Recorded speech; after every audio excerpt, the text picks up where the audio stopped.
పిఠాపురం సార్వత్రిక ఎన్నికల్లో centre of attraction గా నిలిచిన అసెంబ్లీ నియోజకవర్గం. జనసేనాని పవన్ కళ్యాణ్ అక్కడి నుంచి పోటీ చేయడంతో అప్పటి అధికార వైసీపీ ఆ సెగ్మెంట్ ని అత్యంత ప్రతిష్టాత్మకంగా తీసుకుంది. తూర్పు గోదావరి జిల్లాలోని వైసీపీ ముఖ్య నేతలతో పాటు జగన్ కోటరీలోని వారు కూడా పవన్ ని ఓడించడమే లక్ష్యంగా చేయాల్సినవన్నీ చేశారు. అయినా జనసేనాని అఖండ విజయం సాధించారు. దీంతో పిఠాపురంలో డీలా పడిపోయిన వైసీపీకి ఇప్పుడు మరో బిగ్ షాక్ తగలబోతోందట. అక్కడ సిట్టింగ్ ఎమ్మెల్యే దొరబాబుని మార్చి తనదైన ప్రయోగం చేసిన జగన్ కి ఇప్పుడు ఆ దొరబాబు జలక్కివ్వబోతున్నారట.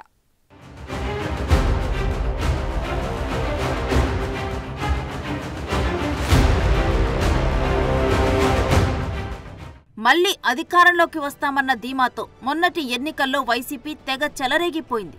కుప్పంలో టీడీపీ అధినేత చంద్రబాబుని, పిఠాపురంలో జనసేనాని పవన్ కళ్యాణ్ని ఓడించబోతున్నామని తెగ హడావిడి చేసింది. అసలు పవన్ కళ్యాణ్ని అసెంబ్లీ గేటు కూడా తాకనివ్వమని సవాళ్లు చేశారు ఆ పార్టీ నేతలు. అందులో భాగంగా పిఠాపురంలో నిర్ణయాత్మకంగా ఉన్న కాపు నియోజకవర్గం ఓటర్లను ఆకట్టుకోవటానికి నానా పాట్లు పడ్డారు.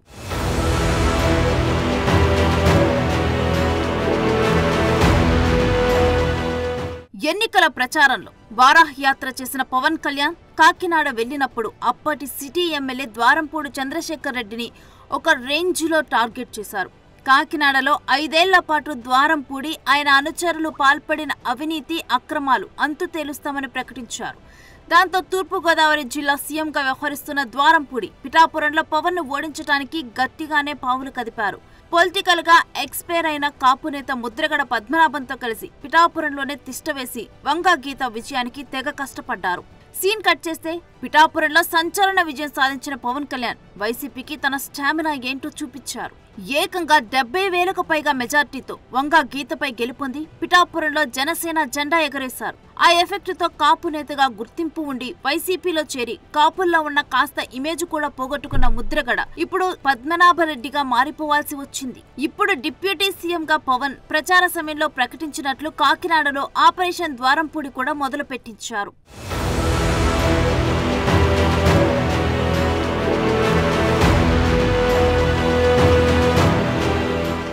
అదలా ఉంటే పోలింగ్ నాటికే పిఠాపురంలో వైసీపీ పరాజయం కన్ఫర్మ్ అయినట్లు కనిపించింది. అక్కడ వైసీపీ సిట్టింగ్ ఎమ్మెల్యేగా ఉన్న పెండెం దొరబాబును పక్కన పెట్టిన జగన్ కాకినాడ ఎంపీగా ఉన్న వంకా గీతను తీసుకొచ్చి పిఠాపురంలో పోటీకి పెట్టారు.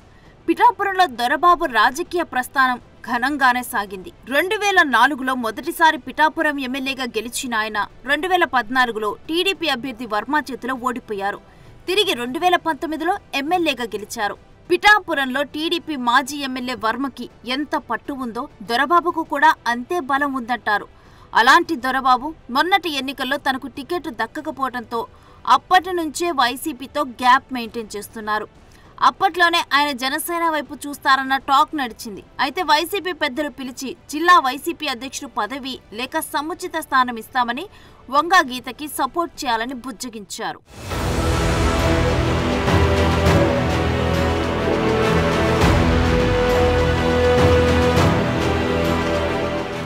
అయితే ఎన్నికల సమయంలో పిఠాపురంలో పెత్తనమంతా ద్వారంపూడి ముద్రగడలదేనని నడిచింది. దాంతో తనకు సరైన గుర్తింపు ఇవ్వలేదని, కనీస కార్యకర్తగా కూడా చూడలేదని దొరబాబు అసంతృప్తితో ఉన్నారట.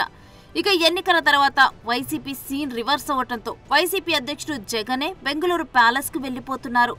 ఆ క్రమంలో ఇక పార్టీలో ఉన్న ప్రయోజనం ఏముందని దొరబాబు వైసీపీకి గుడ్ బై చెప్పడానికి ఫిక్స్ అయ్యారట.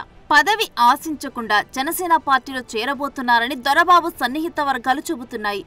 ఎన్నికల ఫలితాల తర్వాత వైసీపీ కార్యక్రమాలకు పెండెం దొరబాబు దూరంగా ఉంటున్నారు. పిఠాపురం నియోజకవర్గంలో జరిగే కార్యక్రమాలకే కాదు, ఇటీవల ఢిల్లీలో జగన్ తలపెట్టిన ధర్నాకి కూడా డుమ్మా కొట్టారు. ఆ క్రమంలో పిఠాపురంలో వంకా గీతను బరిలోకి దింపి చేతులు కాల్చుకున్న వైసీపీకి దొరబాబు బిగ్ షాక్ ఇవ్వబోతున్నారట. జనసేన నేతలతో చర్చలు జరుపుతున్న దొరబాబు నేడో రేపో ఆ లాంఛనం పూర్తి చేస్తారంటున్నారు. ఆ లాంఛనం పూర్తయితే పిఠాపురంలో లీడరే కాదు క్యాడర్ కూడా లేకుండా పోతుంది అన్న అభిప్రాయం వ్యక్తమవుతుంది.